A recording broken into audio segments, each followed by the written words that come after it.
जय हिंद साथियों, स्वागत है आपका self study classes Vishwamit Jain YouTube channel में। दोस्तों, हिंदी साहित्य में बहुत बढ़िया फनी ट्रिक लेकर के आया हूं और कुछ ऐसी रचनाएं आपको याद करवाने वाला हूं जो आपके पेपर में पूछी ही जाती हैं, बहुत ही इंपॉर्टेंट है। तो पूरा वीडियो अवश्य देखें।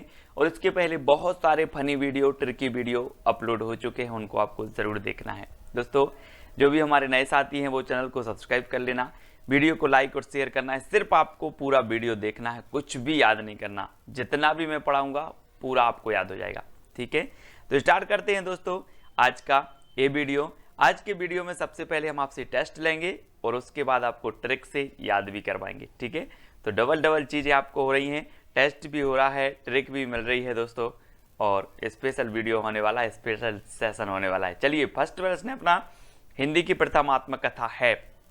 दोस्तों, कई बार क्वेश्चन पूछा जा चुका है अभी तक, और आपको बताना है कि हिंदी की प्रथम आत्मकथा कौन सी है। अच्छा, एक बात बताना दोस्तों, जब व्यक्ति अपनी आत्मकथा लिखता है तो आत्मकथा और प्रथम आत्मकथा तो क्या रह जाती है? अर्ध रह जाती है, अर्ध। आप बोलते हो सर मेरा प्रथम प्रयास था, अधूरा रह गया, लेकिन अगले प्रयास में मैं निकल जाऊंगा। तो प्रथम प्रयास था, आधा रह गया, अधूरा रह गया, यानी कि अर्ध कथानक है बनारसी दास जैन की, है ना। याद रख लेना, हिंदी की प्रथम आत्मकथा है, यानी कि जो आपका उत्तर हो जाएगा वो क्या हो जाएगा? अर्ध कथानक। आ नंबर आपका बिल्कुल सही हो जाएगा। ठीक है, प्रथम आत्मकथा आधी रह गई, अर्ध रह गई, तो अर्ध कथानक। ठीक है, पंक्तिहीन आत्मकथा किसकी है दोस्तों? चार विकल्प हैं आपके सामने, विष्णु प्रभाकर, राजेंद्र यादव, कमलेश्वर और रविंद्र कालिया। दोस्तों, एक चीज बताना कि इस सृष्टि की जो रचना की वो किसने की? विष्णु जी ने। ठीक है, और विष्णु जी ने पक्षियों को पंख दिए, लेकिन इंसानों को पंख नहीं दिए। विष्णु जी ने कहा कि अगर इंसानों को पंख दे दिए होते तो ये तो फिर क्या आसमान में उड़ते हैं ना, इसलिए क्या किया विष्णु जी ने? पंखहीन बना दिया। बोले पंख नहीं देंगे, तो पंखहीन बना दिया किसने? विष्णु जी ने। इसलिए पंखहीन जो आत्मकथा होगी वो किसकी होगी? विष्णु प्रभाकर। विष्णु प्रभाकर, यानी कि जो आपका विकल्प नंबर आ है वो क्या हो जाएगा? बिल्कुल सही हो जाएगा। अब कभी पूछा जाएगा बोले पंखहीन, हाँ कहीं बोले इंसानों को पंखहीन बना दिया विष्णु जी ने, है ना। सृष्टि के रचयिता हैं, तो आ नंबर आपका बिल्कुल सही हो जाएगा। अगला बताना है, बूंद बावड़ी किसकी आत्मकथा है दोस्तों? बूंद बूंद बावड़ी, है ना। जब आप किसी चीज के लिए आपकी लगन होती है, किसी चीज के लिए आपकी धुन होती है, तो आपकी बूंद बूंद बावड़ी हो जाती है। ऐसा ही दोस्तों, किसी का नाम है पद्मा, है ना, और पद्मा के बारे में सच है कि पद्मा सच में बावड़ी है। पद्मा सच में बावड़ी है, तो पद्मा सचदेवा की जो आत्मकथा होगी वो कौन सी होगी? बूंद बावड़ी। कौन सी होगी? बूंद बावड़ी। अब मैं कभी भी आपसे पूछूंगा बूंद बावड़ी आत्मकथा किसकी है, तो आप बोलोगे पद्मा सच में बावड़ी है। क्या बोलोगे? पद्मा सच में बावड़ी है। ठीक है, तो पद्मा सचदेवा की आत्मकथा का नाम क्या है? बूंद बावड़ी। आ नंबर आपका बिल्कुल सही हो जाएगा। अगला देखते हैं दोस्तों, लगता नहीं है दिल मेरा। तो आपने देखा होगा कि जब श्री कृष्ण जी चले गए तो गोपियों ने कहा कि उद्धव लगता नहीं है दिल मेरा, है ना। किसने कहा? गोपियों ने। कौन चले गए थे? श्री कृष्ण चले गए थे। कृष्ण चले गए तो कृष्णा अग्निहोत्री, है ना। लगता नहीं है दिल मेरा, कृष्णा अग्निहोत्री, यानी कि कृष्ण चले गए तो कृष्णा अग्निहोत्री, और इनके बिना लगता नहीं है दिल मेरा। तो लगता नहीं है दिल मेरा कभी भी पूछा जाएगा, बोले लगता नहीं है दिल मेरा आत्मकथा के लेखक कौन है, लेखिका कौन है, तो बता देना कि कृष्ण के बिना लगता नहीं है दिल मेरा, यानी कि कृष्णा अग्निहोत्री। सा नंबर आपका बिल्कुल सही हो जाएगा। ठीक है, अगला है दोस्तों, जो कहा नहीं गया आत्मकथा है, तो ये किसकी है? जो कहा नहीं गया दोस्तों, कुसुम नाम की कोई लड़की है और उसे अपनी कोई मन की बात कहनी है, लेकिन उससे कहा नहीं गया। क्या नहीं कहा गया? कहा नहीं गया। या फिर ऐसे करते हैं दोस्तों कि कुछ लोग क्या होते हैं, अपनी बात नहीं कह पाते सामने, तो वो क्या करते हैं? कुसुम दे देते हैं। कुसुम, है ना, कुसुम यानी कि फूल, फूल दे देते हैं। बोले जो कुछ कहा नहीं गया वो फूल से कह देंगे, है ना। तो जो कहा नहीं गया कुसुम अंचल, जैसा भी आपको याद रखना है। ठीक है, कुसुम अंचल। डी नंबर आपका बिल्कुल सही होगा। जो कहानी गया कुसुम अंचल, वो कुसुम से कह दिया। ठीक है, तो डी नंबर आपका बिल्कुल सही हो जाएगा। अगला है दोस्तों, एक कहानी यह भी, आत्मकथा किसकी है? एक कहानी यह भी। दोस्तों आपको पता है कि बहुत ही बढ़िया आत्मकथा है। और एक कहानी यह भी, कहीं भंडारा चल रहा था और वहां पर लड़ाई हो गई, तो सब ने बोला कि लो एक कहानी यह भी बन गई। एक कहानी यह भी बन गई, काय में? भंडारे में। तो एक कहानी यह भी भंडारे में, यानी कि मन्नू भंडारी, है ना। मन्नू भंडारी की ये रचना है। आपका बंटी भी एक रचना है इनकी, लेकिन ये आत्मकथा है इनकी, एक कहानी यह भी मन्नू भंडारी, भंडारे में एक कहानी यह भी। ठीक है, तो 7 नंबर आपका बिल्कुल सही हो जाएगा। मेरी जीवन यात्रा आत्मकथा है, तो किसकी है दोस्तों? 4 विकल्प हैं, विकल्प अनुसार उत्तर बताना है, क्योंकि ये 2 लोगों की आत्मकथा है इसी नाम से, मेरी जीवन यात्रा।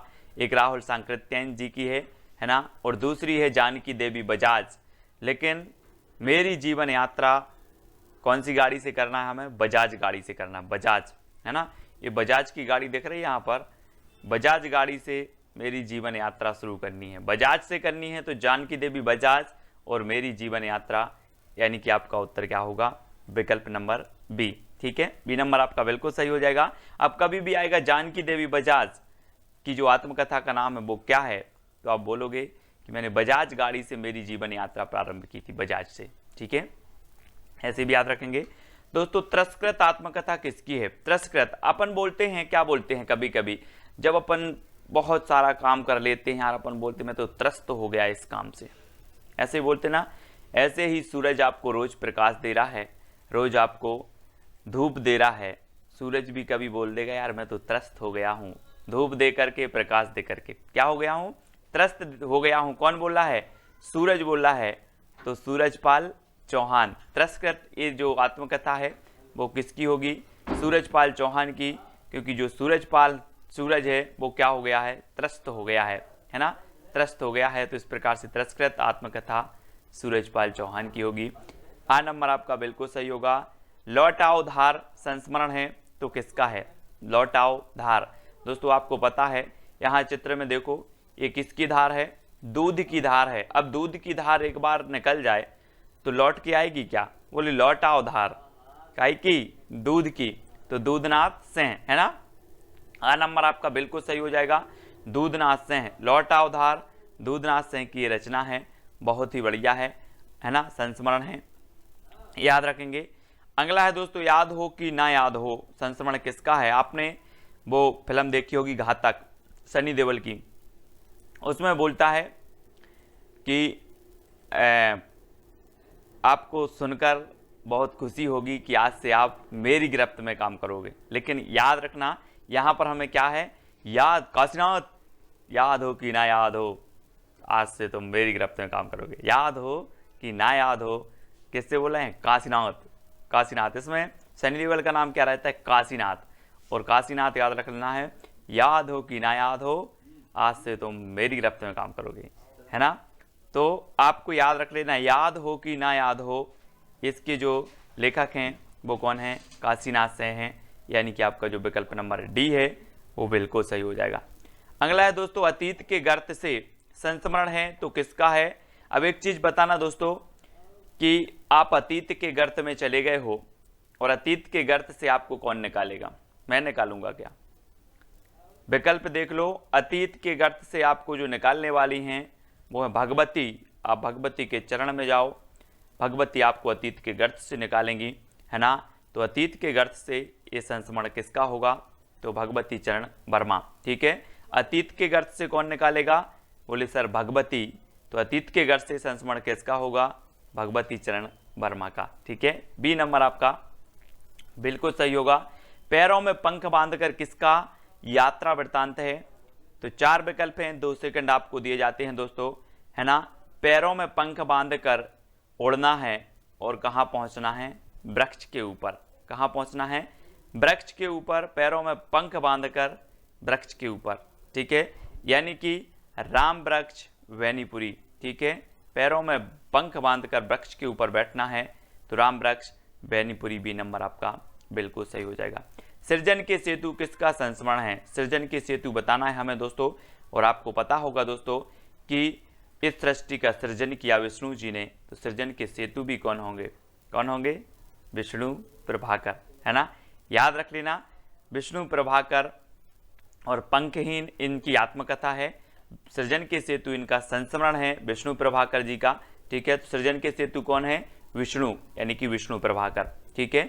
तो सा नंबर आपका बिल्कुल सही होगा। रेखाएं बोल उठी, दोस्तों आप बोलते हैं लकीरों पर विश्वास करते हैं हाथ के लोग, बोले रेखाएं बोल उठी, क्या बोल उठी? सत्य बोल उठी। रेखाएं बोल उठी, सत्य बोल उठी, तो सत्य से आपका क्या बनेगा? देवेंद्र सत्यार्थी। रेखाएं सत्य बोल उठी, तो देवेंद्र सत्यार्थी इनकी रचनाकार होंगे, रेखाएं बोल उठी, ठीक है।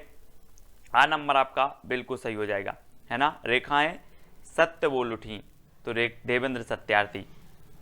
अगला देखो, दोहरा अभिशाप आत्मकथा के रचनाकार कौन है? दोस्तों 4 विकल्प हैं, 2 सेकंड है, बहुत अच्छी ट्रिक में आपको बता रहा हूं। आपने रामायण देखी होगी दोस्तों, और रामायण में आपने देखा होगा कौशल्या माता को दोहरा अभिशाप मिला।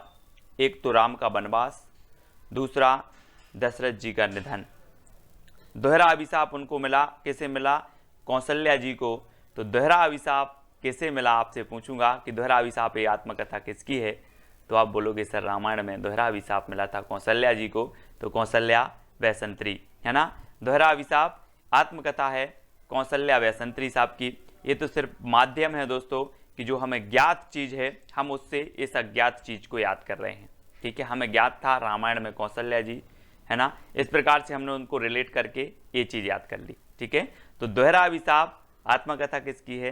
कौशल्या वैसंतरी, ठीक है। आ नंबर आपका बिल्कुल सही हो जाएगा। घुटन आत्मकथा के रचनाकार कौन है? दोस्तों आपको घुटन कब होती है? हम बोलते ना कि यार मुझे घुटन हो रही है ना।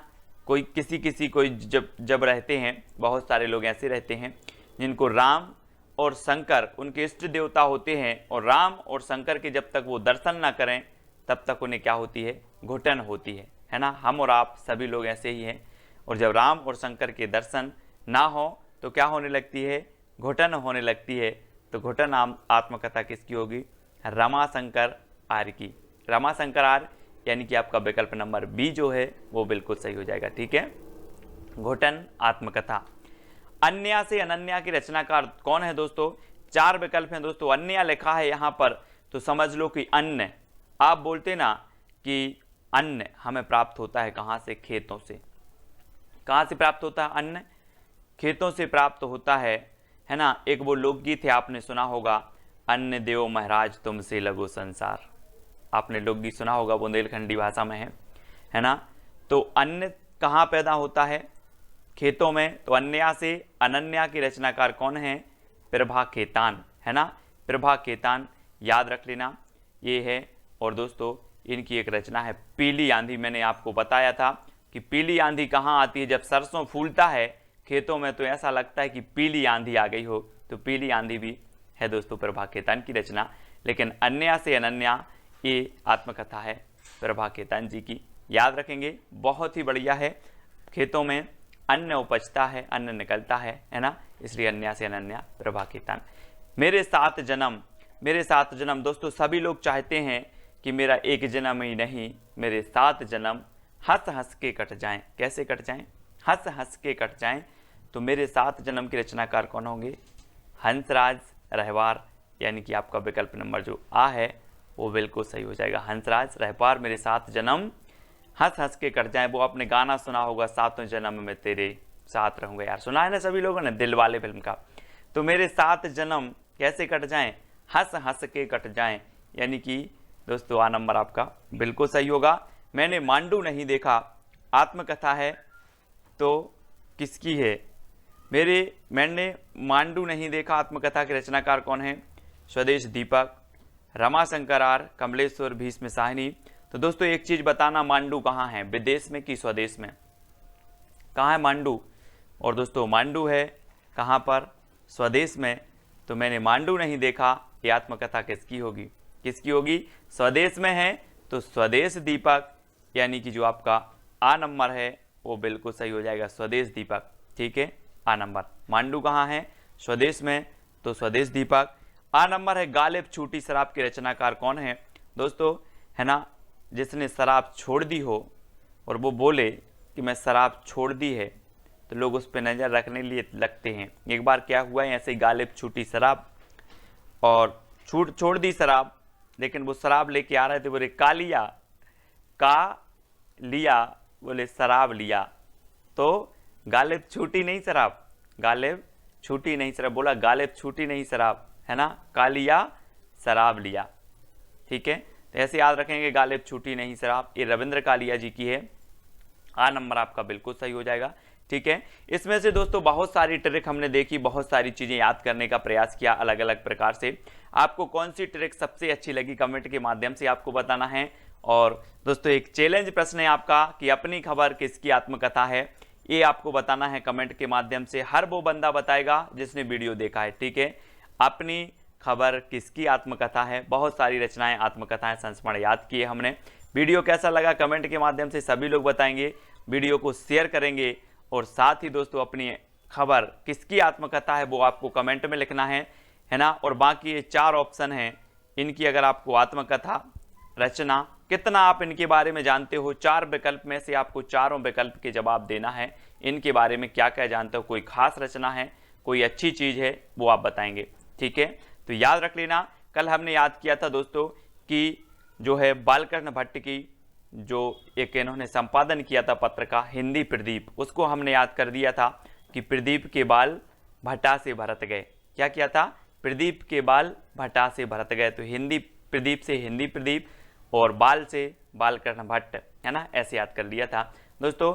तो इसी प्रकार से जुड़े रहें, वीडियो को लाइक करें, शेयर करें, बहुत सारी ऐसी ट्रिक आएंगी हिंदी साहित्य की, हर एक चीज आपको याद हो जाएगी। बने रहें, ये 18वां वीडियो था दोस्तों, और इसके पहले 17 वीडियो ऐसे ही और बहुत अच्छी अच्छी फनी ट्रिक से मैंने आपको याद करवाए हैं। ठीक है, जो भी साथी अभी तक व्हाट्सएप ग्रुप से नहीं जुड़े हैं वो 9098609291 609291 इस पर SMS करें और उनको तुरंत व्हाट्सएप ग्रुप की लिंक मिलेगी। साथ ही टेलीग्राम ग्रुप से भी आपको जुड़ना है, वीडियो को लाइक करके शेयर अवश्य करना है दोस्तों। आज के वीडियो के लिए बस इतना ही। जय हिंद।